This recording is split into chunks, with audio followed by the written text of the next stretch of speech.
এক বনে ছিল একটি পিপীলিকা। সে খুবই পরিশ্রম করত এবং অন্য অন্য পিপীলিকাকে সাহায্য করত। সে ছিল অনেক বড়। সে একদিন খাওয়ার খোঁজ করতে গেল। তখন সে রাস্তায় দেখতে পায় একটি পাখি তার ডানা বাঁধা সে পড়ে আছে রাস্তায়। তখন সেই পিপীলিকা সেই পাখিটিকে তার সাথে নিয়ে তার বাসায় চলে আসে আর সে যত্ন করতে থাকে সেই পাখিটিকে। সেই পাখি একদিন সুস্থ হয়ে পড়ে।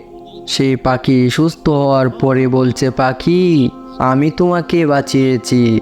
সেই পাখি খুব খুশি হয়ে বলে, পিপীলিকা, আমি আজ থেকে তোমার বন্ধু হয়ে গেছি, কারণ তুমি আমাকে সাহায্য করেছ। সে পিপীলিকা খুবই পরিশ্রম করে